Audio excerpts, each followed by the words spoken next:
اعوذ باللہ من الشیطان الرجیم بسم اللہ الرحمن الرحیم نزل علیک الکتاب بالحق مصدقا لما بین یدیہ وانزل التوراۃ والانجیل صدق اللہ العظیم رب اشرح لی صدری ویسر لی امری واحلل عقدۃ من لسانی یفقہوا قولی رب یسر ولا تعسر وتمم بالخیر آمین یا رب العالمین۔ سورہ آل عمران آیت نمبر 3 میں نے آپ کے سامنے تلاوت کی ہے، اور انشاءاللہ تعالیٰ آج کے لیکچر میں ہم اس آیت کو انالائز کرنے کی کوشش کریں گے۔ اس آیت کو سب سے پہلے ہم حصوں میں ڈیوائیڈ کریں گے، اور حصوں کے لیے جو پہلا کرائیٹیریا جو ہم نے استعمال کرنا ہے وہ ہے وقف کی علامت۔ لیکن آپ دیکھ رہے ہیں کہ اس آیت میں ہمیں وقف کی کوئی علامت نظر نہیں آ رہی، لہٰذا وہ والا کرائیٹیریا تو یہاں پر اپلائی نہیں ہوگا۔ ہاں، حرف عطف والا کرائیٹیریا جو ہے وہ یہاں پر ہم اپلائی کر سکتے ہیں۔ اس آیت میں ہمیں 2 حروف عاطفہ نظر آ رہے ہیں، ایک ہے یدیہ کے بعد اور ایک ہے التوراہ کے بعد۔ تو جو التوراہ کے بعد ہے حرف عطف، وہ تو چونکہ اسم کا اسم پر عطف ہو رہا ہے، لہٰذا اس کو تو ہم الگ سے پارٹس میں ڈیوائیڈ نہیں کریں گے۔ ہاں، جو یدیہ کے بعد والا واو ہے اس سے ہم ایک الگ حصہ بنا لیں گے۔ تو گویا آیت نمبر 3 کے ہم 2 حصے کر دیں گے حرف عطف کی بیس پر۔ پہلا حصہ ہوگا نزل علیک الکتاب بالحق مصدقا لما بین یدیہ، اور دوسرا ہوگا وانزل التوراۃ والانجیل۔ اب جو پہلا حصہ ہے اس کے الفاظ پہ بات کر لیتے ہیں۔ نزلہ فعل ہے جی، نون زا لام اس کے روٹ لیٹرز ہیں، اور فعل ماضی ہے۔ فعل ماضی کی پہچان کیا ہوتی ہے؟ آپ جانتے ہیں کہ آخری حرف پر جو ہے وہ زبر ہوتی ہے، اور فعل ماضی معروف ہے یا مجہول ہے اس کا پتہ چلتا ہے آپ کو پہلے حرف کی حرکت سے۔ تو اگر حرکت زبر ہو تو ایکٹیو وائس ہوتا ہے، اور اگر پیش ہو تو پیسو وائس ہوتا ہے۔ تو یہ ایکٹیو وائس ہے، نون زا لام اس کے روٹ لیٹرز ہیں۔ درمیان والے حرف پہ شد ہے۔ ثلاثی مجرد میں تو آپ کو پتہ ہے کہ جو 6 ابواب ہیں ان میں کہیں بھی شد نام کی چیز نہیں ہوتی۔ ہاں، مزید فی ابواب میں 2 جگہ پر شد آتی ہے، ایک باب تفعیل میں اور ایک باب تفاعل میں، اور دونوں کی پہچان بہت آسان ہے۔ باب تفعیل اور باب تفاعل میں ان کے ماضی میں اگر آپ فرق کرنا چاہتے ہیں تو باب تفاعل کے ماضی میں تا جو ہے وہ بھی زائد ہوتا ہے، تو یہاں پر کوئی تا زائد نہیں ہے۔ یعنی اگر یہاں پر تنزلہ ہوتا نا تو ہم کہہ دیتے کہ یہ باب تفاعل کا فعل ماضی ہے، لیکن یہاں پر تا زائد نہیں ہے، لہٰذا ہم کہیں گے کہ باب تفعیل کا ماضی ہے۔ تو نزلہ باب تفعیل سے استعمال ہوا ہے، فعل ماضی ہے۔ نزلہ ینزل تنزیلا، نازل کرنا اس کے معنی ہے، جیسا کہ آپ ڈکشنری میں بھی دیکھ رہے ہیں۔ اور یہاں پر میں اپنے اسٹوڈنٹس کے لیے ایک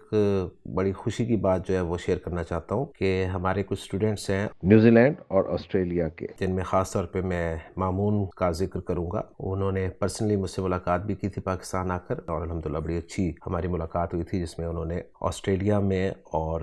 اس کے گرد و نواح میں جو لسان القرآن کورس پڑھانے کا سلسلہ جاری کیا ہوا تھا، اس کے حوالے سے ایک تفصیلی گفتگو ہوئی، اور اس میں پھر انہوں نے بتایا کہ ان کے کوئی جو ساتھی ہیں وہ لطف الرحمان خان صاحب کی جو ڈکشنری ہے اس پہ ایک ایپ تیار کرنا چاہ رہے ہیں تاکہ اس ڈکشنری کو ایکسیس کرنا اور زیادہ آسان ہو جائے۔ تو الحمدللہ یہ سلسلہ کچھ عرصے پروسیسنگ میں رہا، اور اللہ کے فضل و کرم سے، اس کی توفیق سے، اور لطف الرحمان خان صاحب کی ڈکشنری کو جو اب ظاہر بات ہے اللہ تعالیٰ خان صاحب کی مغفرت فرمائے، وہ تو اپنے حصے کا کام کر کے اللہ کے پاس پہنچ چکے ہیں، اب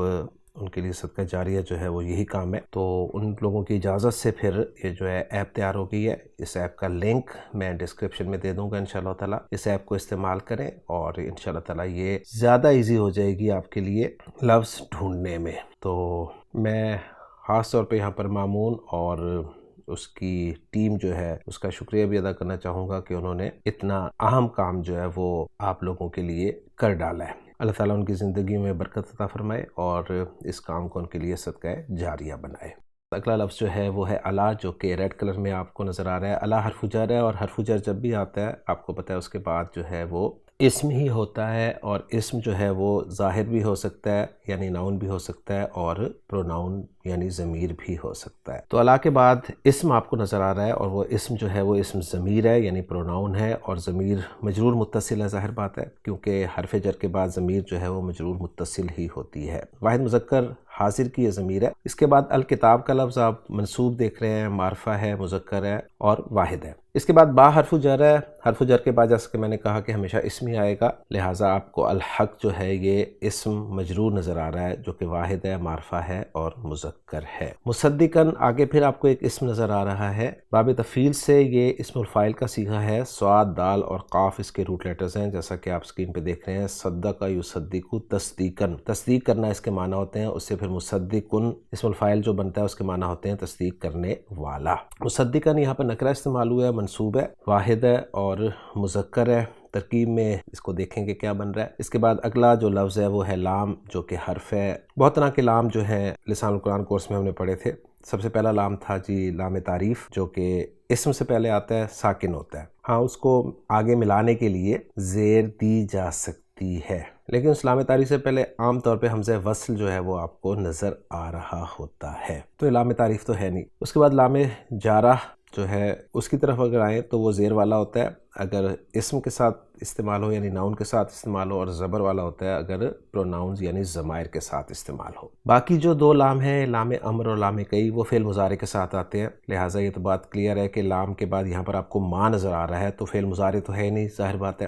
تو اس لیے یہ نہ تو لام کئی ہے اور نہ ہی لام امر ہے، تو یہ یا تو لام تعریف ہو سکتا تھا یا پھر لام جارہ ہو سکتا تھا۔ لام تاکید یہ اس لیے نہیں ہو سکتا کہ لام تاکید ہمیشہ زبر والا ہوتا ہے، ذہن میں رکھیے گا، لہٰذا یہ لام جارہ ہی نکلا، کیونکہ لام تعریف کے بارے میں ہم فیصلہ پہلے ہی کر چکے ہیں کہ وہ کسی نکرہ کو معرفہ بنانے کے لیے استعمال ہوتا ہے اور عام طور پہ حمزۃ الوصل کے ساتھ ہی آتا ہے، تو لام جارہ ہے۔ اور حرف جر کے بعد آپ جانتے ہیں کہ ہمیشہ اسم ہی آتا ہے، لہٰذا ما جو ہے یہاں پر اسم ہے، اس لیے آپ کو بلو کلر میں نظر آ رہا ہے۔ اور یہ ما کون سا ہے؟ جب ہم نے اس کو اسم کہا ہے تو ظاہر بات ہے یہ ما موصولہ ہو سکتا ہے، کیونکہ اگر یہ ما استفہامیہ ہوتا تو اچھی طرح نوٹ کر لیں کہ ما استفہامیہ کے ساتھ جب بھی کوئی حرف جر لگتا ہے تو ما استفہامیہ کا الف جو ہے وہ لکھنے میں نہیں آتا، جیسے یا ایھا الذین آمنوا لما تقولون ما لا تفعلون، تو لما میں جو ما ہے یہ ما استفہامیہ ہے، تو یہاں پر ما جو ہے یہ ما موصولہ ہے۔ ما اسم موصول ظاہر بات ہے الذی کے معنی میں ہوتا ہے۔ اس کے بعد بینہ آپ کو اسم نظر آ رہا ہے اور یہ ظرف ہے، اس لیے آپ کو منصوب نظر آ رہا ہے، درمیان کے معنی اس کے ہوتے ہیں اور مضاف ہو کر آتا ہے، لہٰذا اس کا مضاف الیہ آگے آپ یدا کی مجرور فارم نظر آ رہی ہے۔ یدا جو کہ یدانی تھا اور اس اعتبار سے یدئی جو کہ یدینی تھا، نون ان کا ڈراپ ہو گیا ہے، اور مثنیٰ کا نون ڈراپ ہوتا ہے آپ کو پتہ ہے جب وہ مضاف ہو کر آتا ہے، تو یہ مضاف الیہ تو ہے ہی ہے لیکن فردر بھی مضاف ہے۔ تو ید کے معنی ہاتھ کے ہوتے ہیں اور یدانی دو ہاتھ، اور یدانی کی منصوب اور مجرور فارم یدینی، اور یدینی کا نون اگر ڈراپ کر دیں تو یدئی بچ جاتا ہے، اور اس کے بعد آپ کو آخری لفظ جو نظر آ رہا ہے اس حصے کا وہ ہے ضمیر مجرور متصل واحد مذکر غائب کی، اور پہچان میں آپ کو پچھلے لیکچرز میں اعراب القرآن کے بتا چکا ہوں کہ ضمیر مجرور متصل جو ہے وہ دو جگہ پر آتی ہے، یا تو حرف جر کے بعد آتی ہے یا پھر وہ مضاف الیہ کے طور پر آتی ہے۔ تو علیکہ میں آپ نے دیکھا ہے حرف جر کے بعد ضمیر مجرور متصل آئی ہے، اور یہاں پر یدیہ میں مضاف الیہ کے طور پر استعمال ہوئی ہے۔ تو الحمدللہ جی الفاظ پر تفصیل سے بات ہو چکی ہے، موٹی موٹی باتیں ہم نے کر لی ہیں، باقی ترکیب میں انشاءاللہ تعالیٰ کور کر لیں گے۔ تو اب جو دوسرا حصہ ہے اس کے الفاظ پر مختصراً بات کر لیتے ہیں۔ واو عاطفہ ہے، انزلہ فعل ماضی ہے، اور ساری باتیں اگر آپ دہرائیں تو دیکھیں آخری حرف پہ زبر ہے، چاہے ایکٹیو وائس ہو چاہے پیسیو وائس ہو، زبر ہی ہوتی ہے۔ ہاں، پہلا حرف اگر زبر والا ہے تو ایکٹیو وائس ہے، اگر پیش والا ہے تو پیسیو وائس ہے، تو زبر ہے پہلے حرف پر تو یہ ایکٹیو وائس ہے۔ نون زا لام اس کے روٹ لیٹرز ہیں، باب فعال سے استعمال ہوا ہے۔ انزلہ ینزل انزالاً، جیسا کہ آپ اسکرین پہ دیکھ رہے ہیں، اس کے معنی بھی نازل کرنا کے ہوتے ہیں۔ انزال اور تنزیل میں فرق آپ جانتے ہیں کہ انزال میں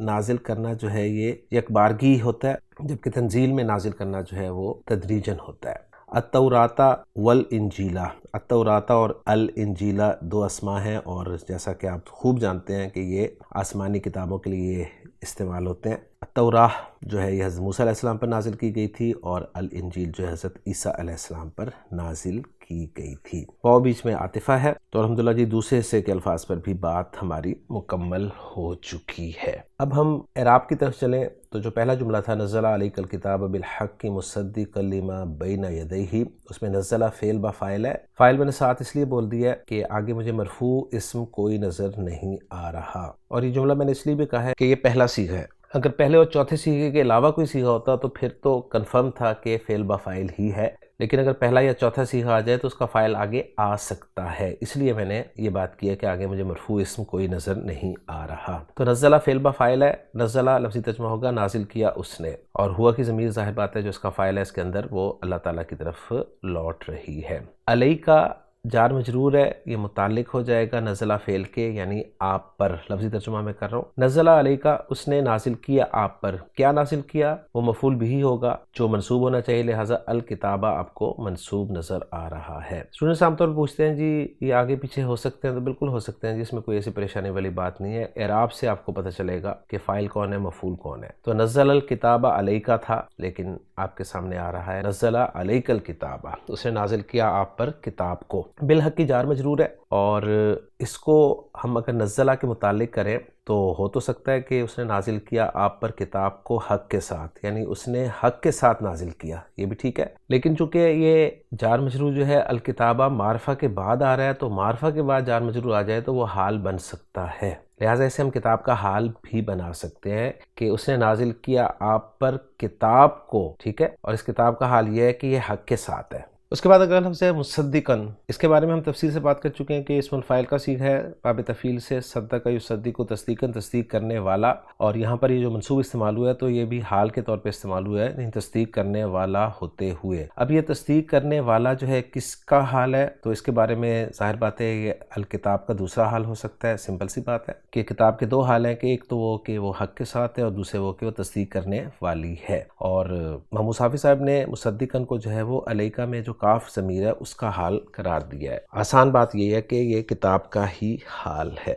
اس کے بعد آپ کو آگے لام جارہ نظر آ رہا ہے، لام جارہ جب بھی آتا ہے اس کے بعد مجرور ہوگا، لہٰذا یہاں پر ما جو ہے اس میں موصول یہ محلاً مجرور ہے، اور ما اس میں موصول الذی کے معنی میں ہوتا ہے، آپ کو پتہ ہے، اور جب بھی اس میں موصول آتا ہے اس کا آگے صلہ ضرور ہوتا ہے، اور صلہ جو ہے وہ زیادہ تر جملہ فعلیہ ہوتا ہے، جملہ اسمیہ بھی ہو سکتا ہے اور شبہ جملہ بھی ہو سکتا ہے، اور شبہ جملہ جو ہے اسے جار مجرور یا ظرف اور مضاف الیہ کہتے ہیں۔ تو ما اسم موصول کے بعد آگے جو آ رہا ہے صلۃ الموصول، وہ بین یدیہ ہی ہے، جو کہ ایک ظرف اور مضاف الیہ کا مجموعہ ہے۔ تو بین یدیہ یہ ایک پیچیدہ مرکب اضافی ہے جس میں بینہ ظرف ہے، اور یدیہ جو ہے یہ مضاف الیہ ہو کر پھر مضاف الیہ بن رہا ہے بینہ کا، اور یوں ظرف اپنے مضاف الیہ سے مل کر یہ صلۃ الموصول بن رہا ہے ما اسم موصول کا۔ اور یہ بات آپ اچھی طرح جانتے ہیں کہ یہ جو ظرف اور جار مجرور ہوتے ہیں کسی نہ کسی کے متعلق ہوتے ہیں، تو یہاں پر ایک اصل میں فعل محذوف ہے جس کے یہ متعلق ہیں، اور پھر اس فعل کے ساتھ اسے ملا کر جو ہے وہ صلۃ الموصول بنایا جائے گا ما اسم موصول کے لیے، لیکن آسانی کے لیے ہم یہی کہہ دیتے ہیں کہ یہ ظرف اور مضاف الیہ جو ہیں یہ صلۃ الموصول بن رہے ہیں ما اسم موصول کے لیے۔